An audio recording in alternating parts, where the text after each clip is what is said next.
Festival at the TMI in Jakarta on Saturday.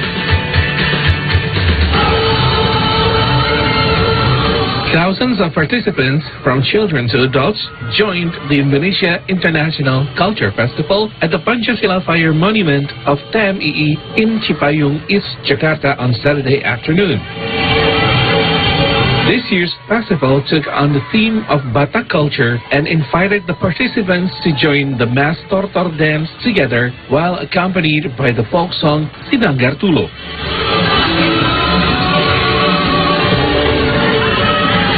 The festival features different regional songs and dances every year, with the aim of introducing Indonesian culture to foreign countries.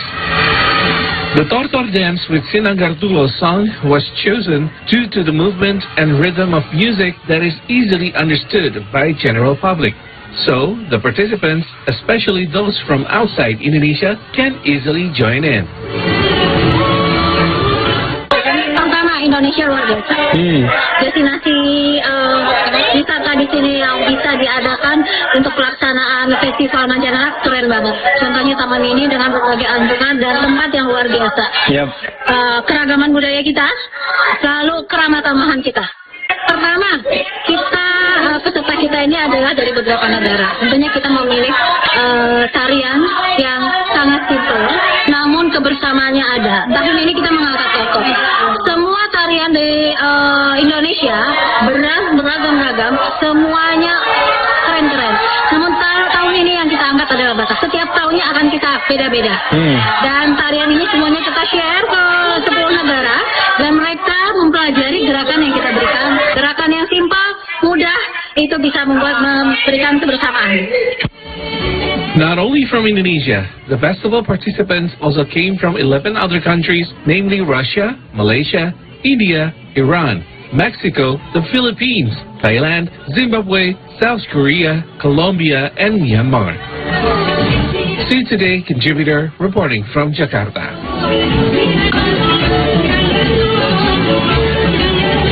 There you go, everyone in sync. Anyway, quick question, Doc. You're big on breakfast. You think that breakfast is quite important, correct? Of course. Absolutely. So, how often do you have noodles for breakfast? Ooh. I know you go sometimes after the show to get like classic legendary noodle. Yes. So it's not too heavy for you. It's good.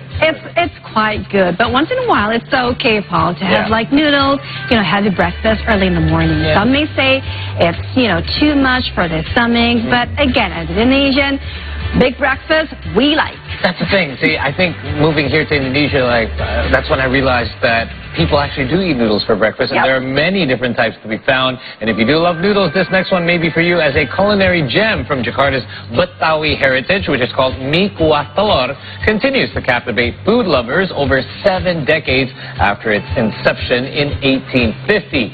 Now, this legendary noodle dish remains a favorite among locals as well as visitors alike. Let's take a look.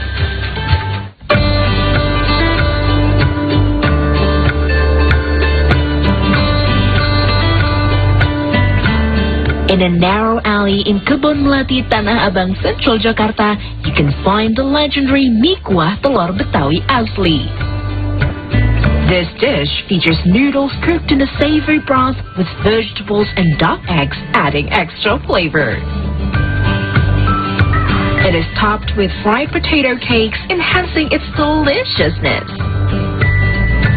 With the recipe passed down through generations, this original Betawi noodle soup is a favorite among food lovers, with many willing to travel to enjoy its unique taste. Sebenarnya sih udah lama juga ya, cuman baru ketemu lagi nih, karena kita jarang juga nih ketemu, nah baru nih hari ini lagi nih kita makan. Dan ini sini menu sama bapaknya ya dulu ya. Sekarang nih baru nemu lagi nih, ternyata ya sama ya ini rasanya kayaknya beda deh ya, ini sih benar-benar wah enak deh ya, enak banget deh ini sih ya. Rasanya udah enak, harganya sih udah cocok lah ya, udah.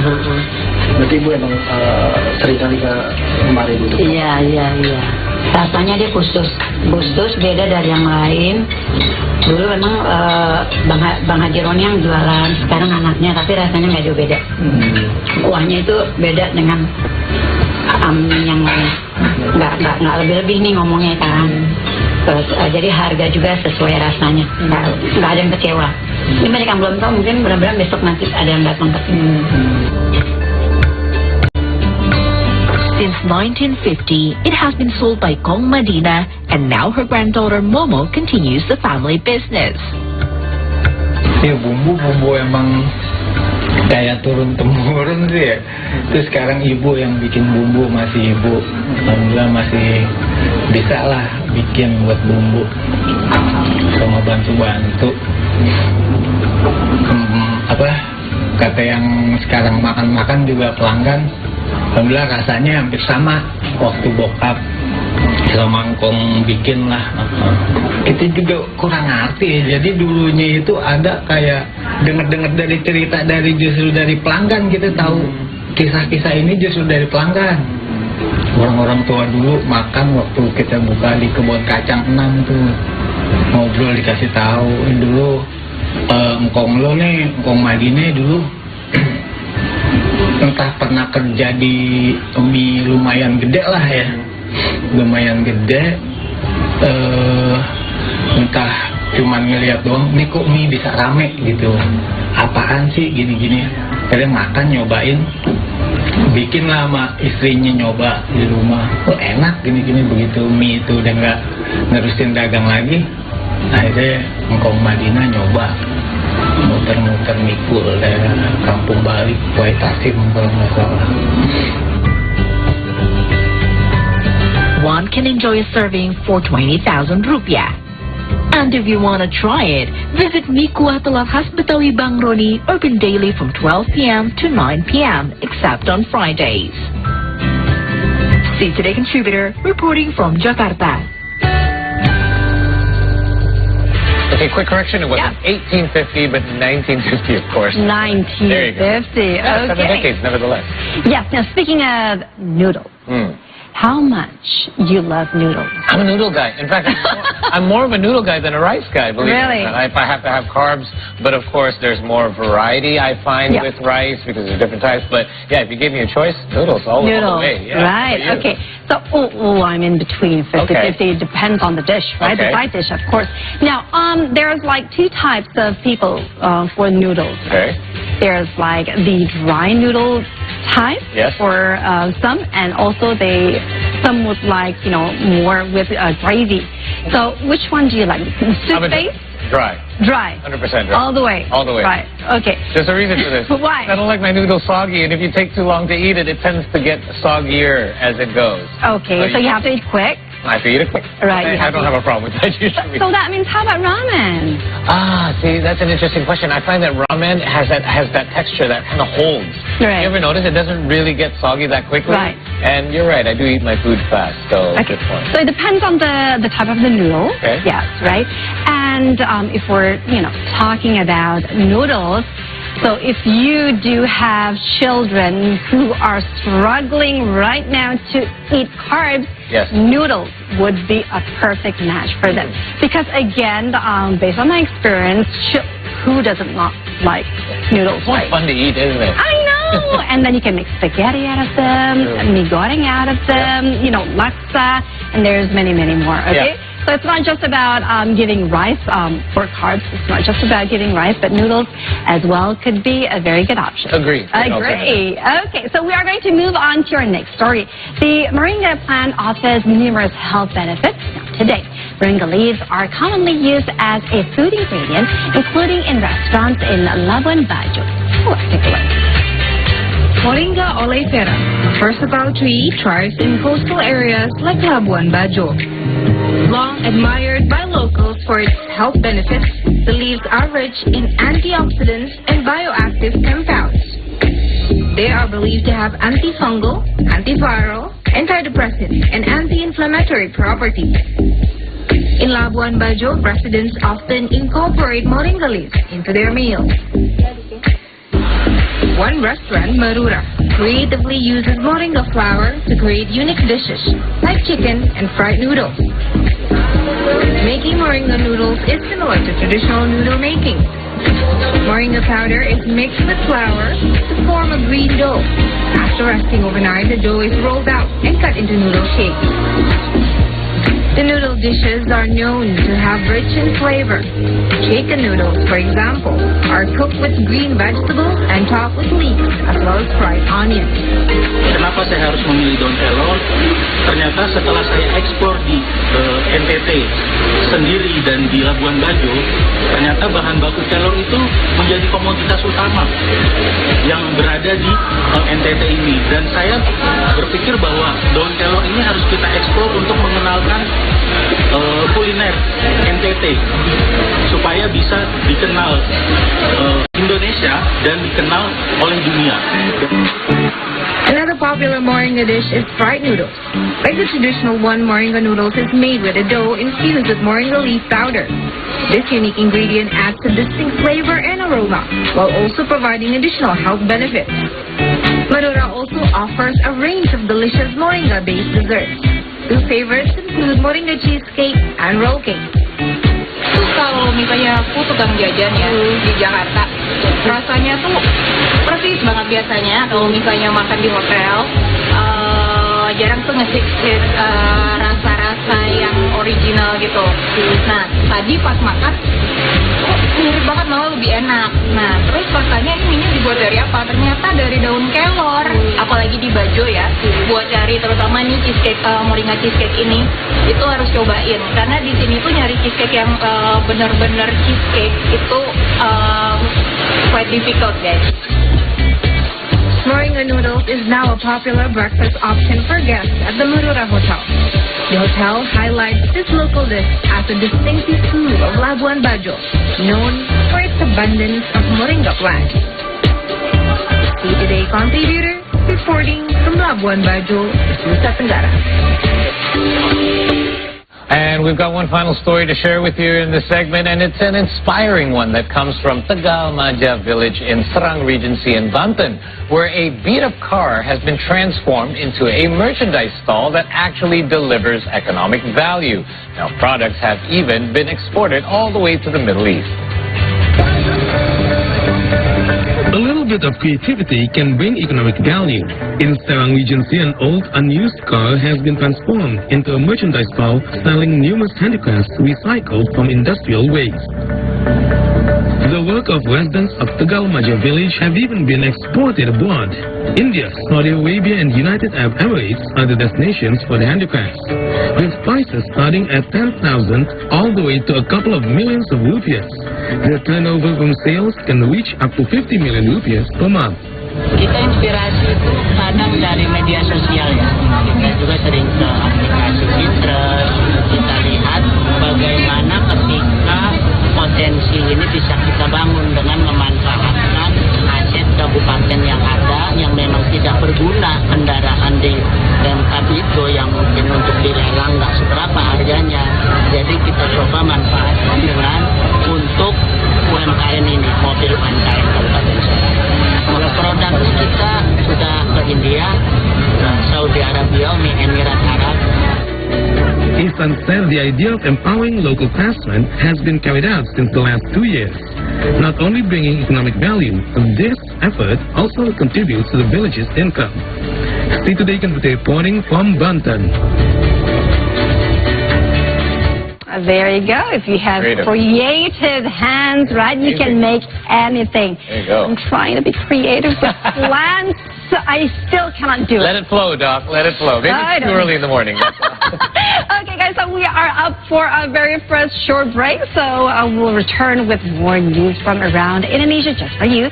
So keep it here only on the C Morning Show right here on See Today.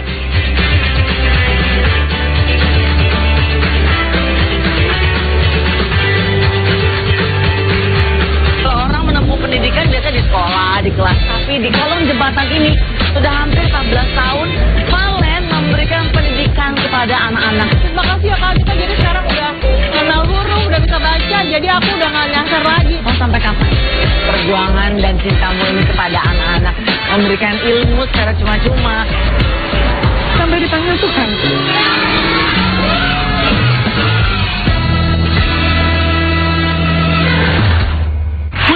As Indonesian, we love to eat big breakfast, so let's find out. I want to know what it's like. This one is special. Oh my God, the sambal is very hot. Oh. Trust me, you will not only get a taste of food like no other, but also extraordinary experience. Don't go anywhere, stay on Hungry Hour. I like to create a concept that some people can just like connect with. Kebetulan aja, saya tiap hari harus bikin karya gitu. Saya lebih tertarik dengan hal-hal yang tumbuh dan berkembang, apa yang terjadi di era saya hidup. Let's go! Yang menarik bagi saya Bebas itu seorang yang bengal, yang liar, social commentary, humor, and satirical. It's my element of my context humor. Karena saya yakin bahwa tiap segmen ini mewakili semuanya. What's up, you guys, and welcome back to the channel. My name is Tristan Hansen. In this video, we will be exploring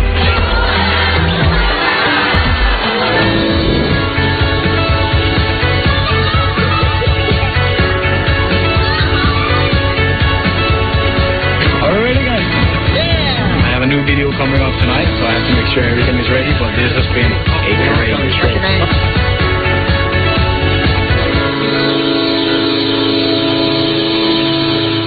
Maka yang terpenting adalah buka kacamata. Lakukan sesuatu yang tidak biasa dilakukan. Mencoba dengan cara yang lain, dengan meluaskan. Bahasa sederhananya, rubahlah paradigma pemikiran.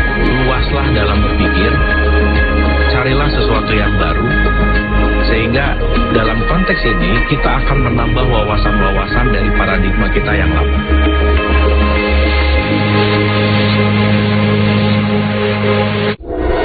Indonesia has many endemic species.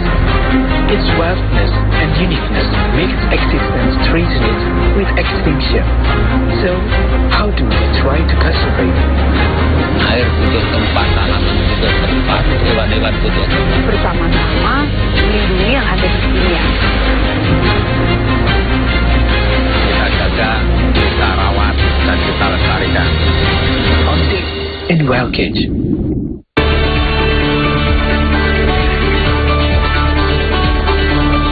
Welcome back to the Key Morning Show right here on Say Today. Now, before we jump into our next story, hi, Carol. We'd like to see you. Good morning, Carol. Good morning. Did you guys see me sweating? I was running.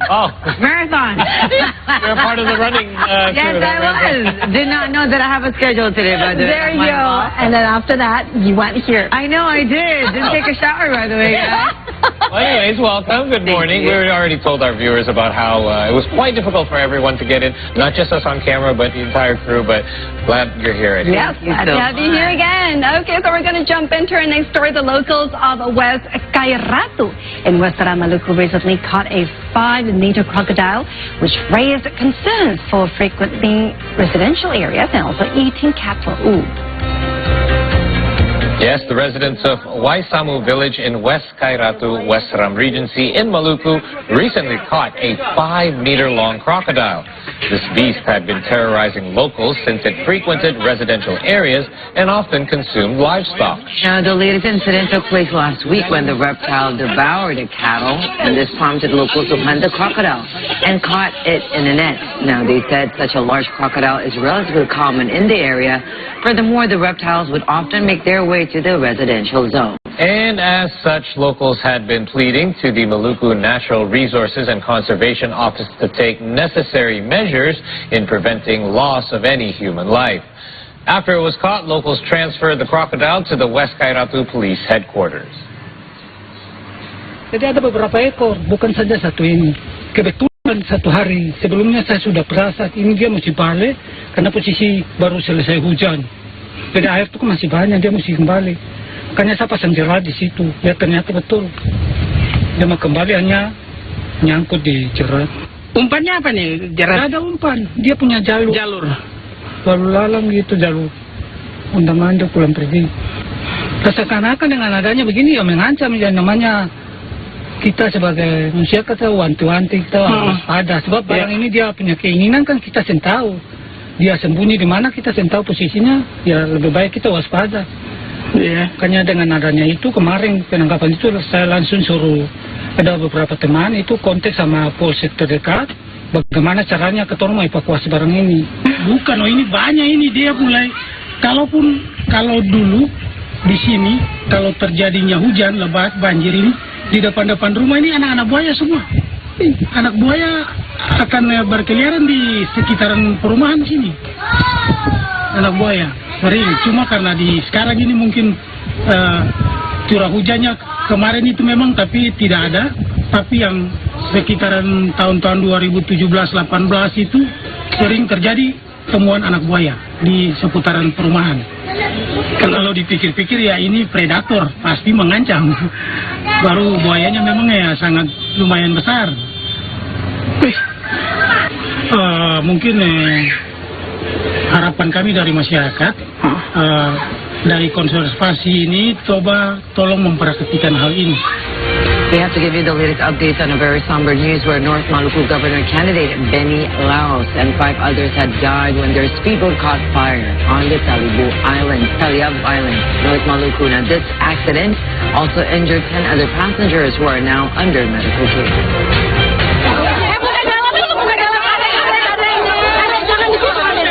6 passengers died in a speedboat fire at the Bobong Port in Taliabu Island, Regency, North Maluku. Among the dead was North Maluku Governor candidate Benny Laos. Laos passed away at around 5:20 p.m. Eastern Indonesian time.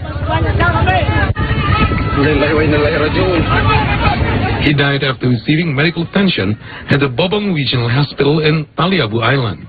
He was treated for a broken leg and burns on his body for several hours after the incident. Jadi kami dari pihak rumah sakit seperti yang dipertanyakan keadaan Bapak Benny Laos, dokter yang menangani sudah melakukan sebaik mungkin untuk menyelamatkan Bapak. Tapi jam 17.20 tadi dokter sudah menyatakan bahwa Bapak Benny Laos sudah meninggal. Selanjutnya nanti akan diberitahu untuk kelanjutannya. The North Maluku Police has confirmed the accident where at least 10 other passengers wounded and are now under medical treatment in a hospital as well as a community health center and a pediatrician clinic. Kejadian pada saat itu speedboat dalam kondisi sementara dalam proses pemeriksaan BBM yang bersandar di pelabuhan.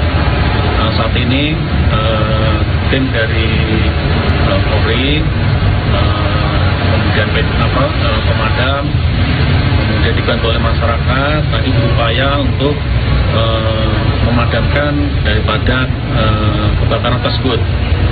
Namun demikian karena kondisi kebakaran yang cukup besar sehingga agak kesulitan dalam melakukan proses pemadaman. Untuk korban saat ini yang sudah dievakuasi itu ada 10 orang, 4 orang ada di RSUD Bobong, 2 orang ada di puskesmas dan 4 orang lagi ada di puskesmas dan 2 orang lagi sementara di klinik dokteran. Previously, speedboat KM Bella 72, which was boarded by Governor candidate Benny Laos, caught fire at the Bobong Port at around 2:05 p.m. Eastern Indonesian time. The fire broke out during refueling before departing from the port. Benny Laos boarded the speedboat after conducting a political campaign. The fire got bigger and made the passengers have to jump into the sea to save themselves.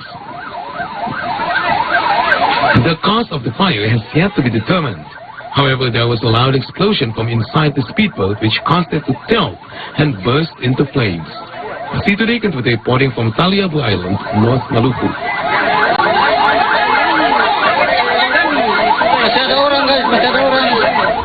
All right, we're now going to take you over to Manado, where police there recently destroyed thousands of seized alcoholic beverages, along with illegal cosmetics, sharp weapons, and racing exhausts. The process was witnessed by the Manado Regional Leadership Communication Forum as well as community and also religious figures. Authorities destroyed around 2,140 chaptikus alcoholic beverages and also hundreds of other similar products. They also destroyed 1,250 illegal cosmetics and hundreds of seized racing exhaust. The thousands of destroyed items were seized by the police from January to September of this year. Manado Police Narcotics Unit Head Adjunct Police Commissioner Hilman Mutalik added that the items were destroyed as concrete proof of law enforcement measures in Manado.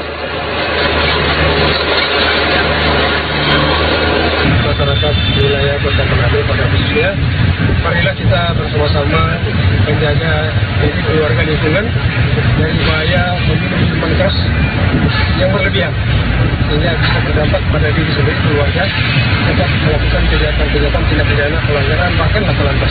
The Bali Regional Police General Crime Office recently arrested a married couple from Australia for running a prostitution establishment disguised as a spa. This is quite the scandalous story, as both may face 12 years imprisonment under the Indonesian anti-pornography laws and may face an additional 10 years for employing underage children. The two suspects have been identified with the initials MJLG, who is 50 years old, and LJLG, who is 44 years old. The married Australian couple were brought to the Bali Regional Police Jail under suspicion of running a prostitution establishment. Bali Regional Police General Crime Office Deputy Head Adjunct Senior Commissioner Ketut Suarnaya said during a press conference on Friday afternoon that both suspects own the Pink Place Spa Bali, which is under Thai Mate Bali. The spa is located at Jalan Merpesari in Kerobokan Kelot, North Kuta, and also offers traditional massage. Now, however, they also